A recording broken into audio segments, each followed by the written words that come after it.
الحمد لله رب العالمين.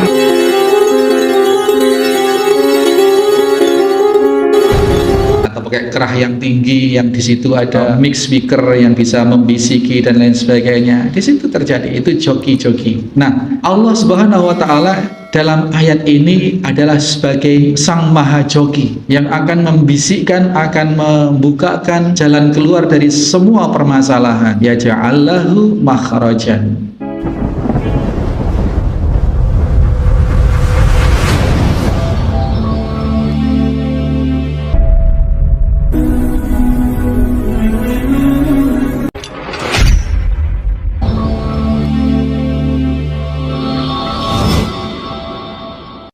Bismillahirrahmanirrahim. Assalamualaikum warahmatullahi wabarakatuh.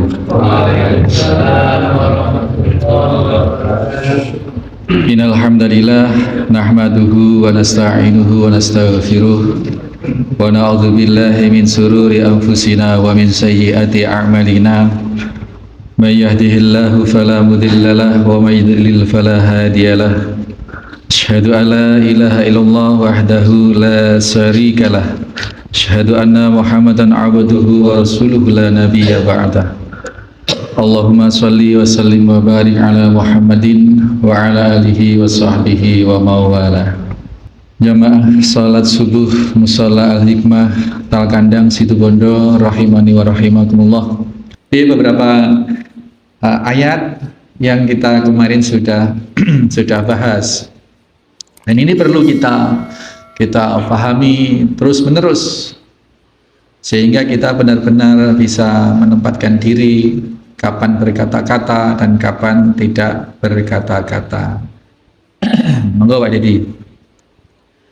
Baik, kita akan bahas sekarang surat yang terakhir, ayat yang terakhir yang dinukil oleh Al-Imam An-Nawawi. Ada dua surat ini. Di antaranya adalah surat wa qala Allah Ta'ala wa man yattaqillaha yaj'al lahu makhrajan wa yarzuqhu min haitsu la yahtasib. Surat At-Thalaq. Ini sebenarnya hanya potongan ayat.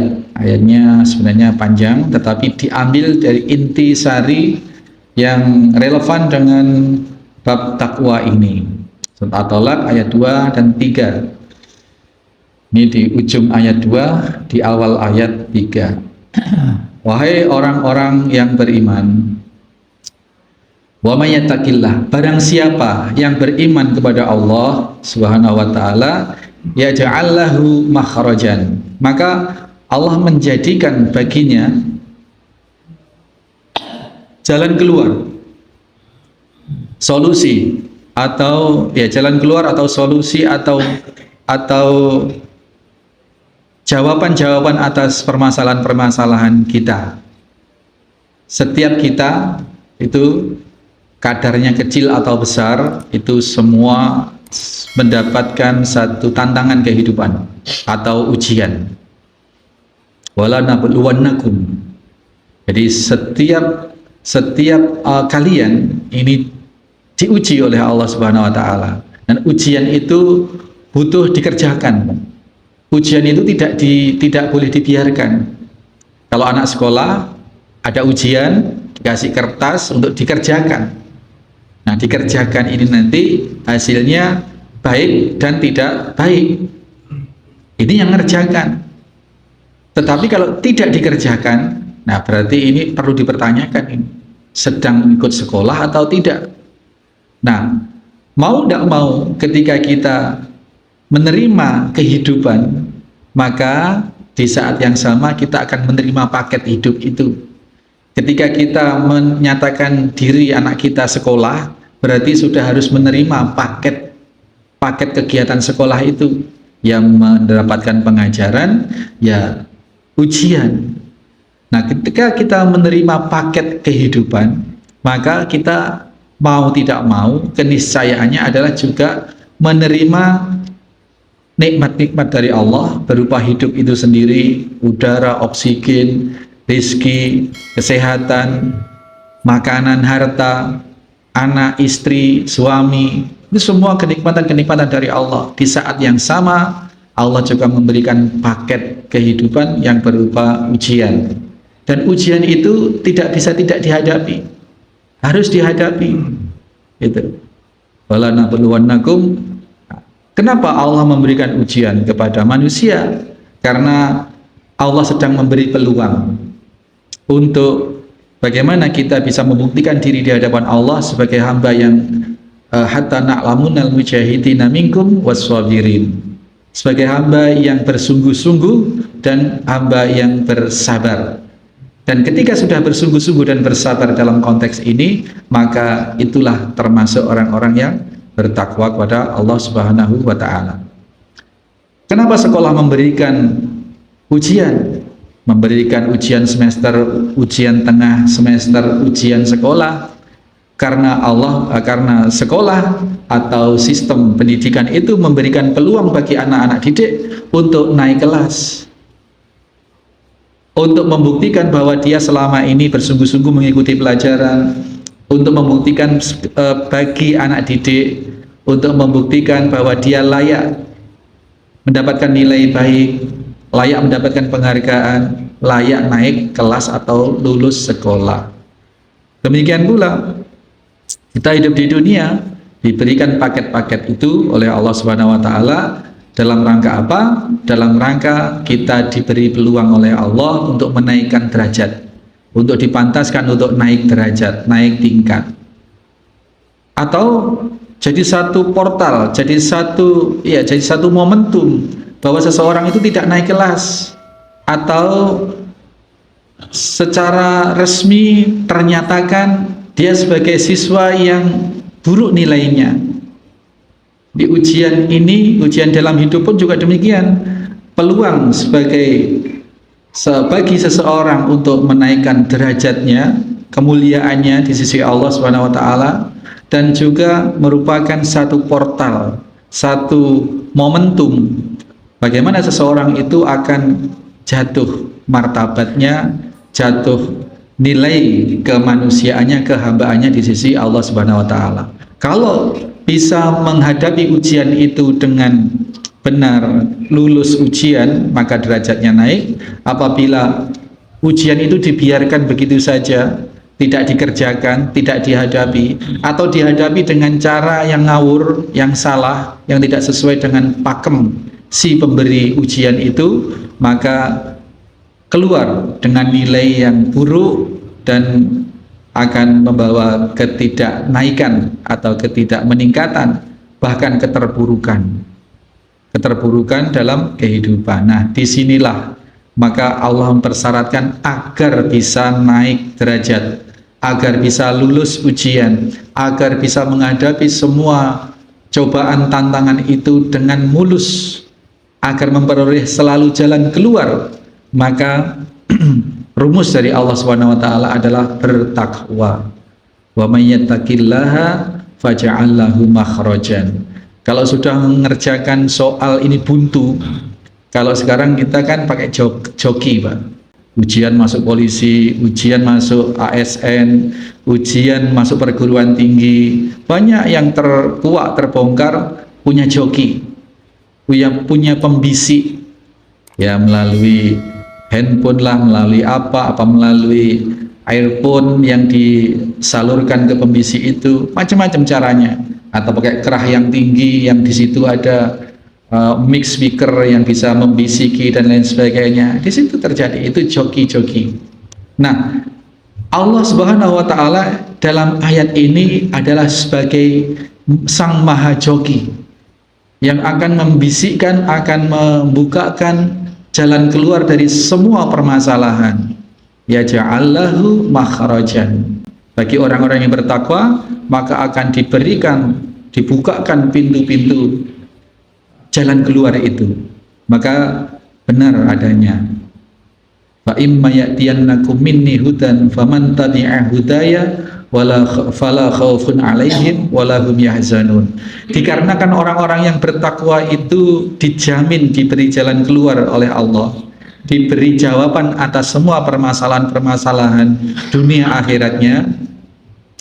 Dan orang yang bertakwa itu salah satu indikasinya adalah dia mengikuti apa-apa yang diperintahkan oleh Allah, fa imma ya'tiyannakum minni, barang siapa kalian yang mengikuti apa-apa yang dari kami, kata Allah Subhanahu wa taala, yakni pensyariatan ad-dinul Islam ini, maka dia akan diberi jalan keluar, yaj'allahu makhraja, sehingga fala khaufun 'alaihim walahum yahzanun, maka tidak akan pernah punya rasa khauf, rasa takut dan rasa sedih.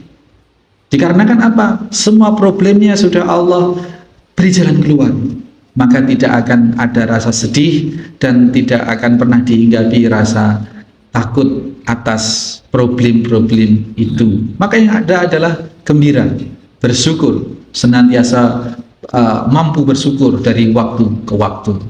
Ini jadi tidak hanya itu, tidak hanya faja'allahu makhrajan, tetapi wa yarzuqhu min haitsu la yahtasib, diberikan rizki dari arah yang tidak disangka-sangka.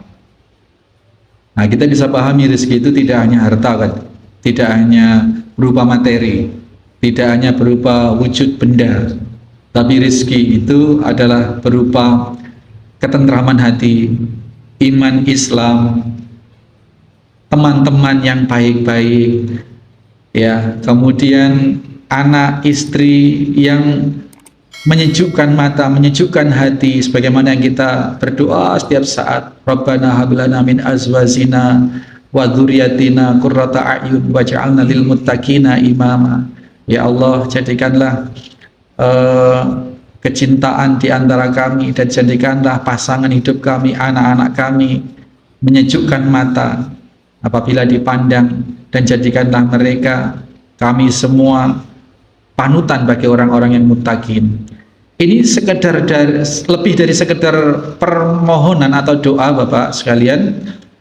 Ini adalah kondisi ideal sebuah keluarga, itu adalah seperti yang disebutkan dalam doa itu. Bagaimana dalam keluarga itu saling sangat menyejukkan, suami baik dengan istri, istri baik dengan suami, anak-anak qadarullah nurut dengan bimbingan-bimbingan kebaikan-kebaikan orang tua yang dibimbingkan orang tua, ya. Dan endingnya adalah waj'alna lil muttaqina imama, jadikanlah kami sebagai panutan, imam atau panutan, bukan panutan orang-orang yang nyabung ayam, bukan panutan orang-orang yang merpati itu apa namanya Pak? Adu joro itu. Itu bukan panutan orang-orang preman gitu, tapi panutan bagi orang yang muttaqin. Ini Masya Allah. Jadi tidak hanya bertakwa, tetapi dia menjadi panutan bagi orang-orang yang bertakwa. Ini kondisi ideal yang digambarkan oleh Allah Subhanahu wa taala, bagaimana kondisi ideal keluarga itu seperti itu. Ya, sehingga tergeraklah pemahaman kita, kalau sudah maghrib, kalau sudah asar, kalau sudah waktunya masuk, refleks, anak-anak diingatkan, diajak, dikondisikan untuk sholat, ikut sholat. Syukur-syukur yang sudah bisa, ayo adzan, seperti itu. Bukan kita biar-biarkan, Pak. Bukan kita biar-biar, karena itu tanggung jawab kita sebagai kepala keluarga. Ini diberikan rizki, kondisi-kondisi ideal dalam keluarga tadi itu adalah merupakan rizki yang besar. Ya, meskipun ma'isyah penghidupannya pas-pasan misalkan, tetapi kondisi keluarga itu aman, damai, menyenangkan, anak-anak lebur, ya, keluarga lebur, ini rizki yang besar. Tidak bikin masalah di masyarakat maupun di dalam keluarga. Ini satu hal yang sangat besar yang perlu kita mohonkan pada Allah Subhanahu wa taala dari waktu ke waktu. Ya. Tidak jaminan, Pak, anaknya orang yang sudah rajin ibadah, anaknya juga akan rajin ibadah. Tidak jaminan. Ada anaknya seorang yang dipandang sebagai ulama, anaknya meninggalnya mabuk, nabrak wit asem di dini hari, mabuk, tidak tahu dari mana, naik sepeda motor, Ya konon hilang keseimbangan dengan kecepatan tinggi, jatuh sendiri, nabrak awit asem, meninggal. Itu. Jadi nggak jaminan. Maka yang bisa menjamin itu semua hanyalah Allah Subhanahu wa taala. Oleh karenanya kita memohon senantiasa kepada Allah. Doa itu bukan ucapan kosong. Rabbana hab lana min azwajina. Itu bukan ucapan kosong. Itu harus betul-betul kita rasakan dalam hati kita sehingga betul-betul merupakan pengharapan kita. Pengharapan kita dan meniadakan selain Allah, bahwa selain Allah tidak akan bisa mengkondisikan itu. Ketika kita sudah bermunajat kepada Allah, kemudian dalam munajat kita itu hanya menghadirkan kemahakuasaan Allah tanpa ada hal yang lain, maka disitulah kunci terkabulnya suatu doa. Jangankan kita orang beriman, jangankan kita yang memang sehari-hari sudah menghirup Islam dan iman, sedangkan orang kafir sekalipun ketika sudah meniadakan yang selain Allah di dalam benaknya, dia berdoa, Allah kabulkan. Padahal Allah tahu bahwa setelah itu nanti, setelah dia keluar dari musibah itu, dia juga tidak akan beriman. Dia bahkan akan kembali bermaksiat. Ya, kita tahu ya di dalam satu ayat, seorang yang sudah terombang-ambing di tengah lautan, di dalam kapal, nah, sudah tidak ada sumber-sumber peluang untuk mendapatkan pertolongan dari manusia atau dari apalagi dari ikan-ikan, tengah gelombang laut yang besar sekali. Kemudian ini pernah kita sampaikan, kemudian melihat barat tidak ketemu, tidak terlihat pulau, utara, selatan, timur tidak terlihat apapun kecuali hanya air, dan di situ ombak sangat besar sekali. Maka di saat itulah kesadarannya hadir bahwa tidak ada zat lain yang bisa menyelamatkan kecuali hanya Tuhan, kecuali hanya Allah. Di situ dia berdoa dengan sungguh-sungguh, dengan kemurnian hati, meminta keselamatan dari Allah. Allah kabulkan. Padahal kemudian dia setelah selamat sampai ke tepi, dia juga tidak melakukan amal soleh, bahkan dia kembali bermaksiat. Apa Allah tidak tahu ketika si kafir ini berdoa dengan doa yang sedemikian menghibah kepada Allah, bahwa nanti apabila sudah dipenuhi dia akan kembali bermaksiat? Apa Allah tidak tahu? Tahu. Nah, ini makanya orang kafir saja kalau dia berhasil mengosongkan hatinya dari yang selain Allah dan dia mengharapkan hanya kepada Allah, Allah kabulkan. Janji Allah, ud'uni astajib lakum. Nah, ini apalagi kita. Demikian ya Bang, kita akhiri, kita masuk waktu suruk. Subhanakallahumma wa bihamdika asyhadu alla ilaha illa anta astaghfiruka wa atubu ilaik. Assalamualaikum warahmatullahi wabarakatuh.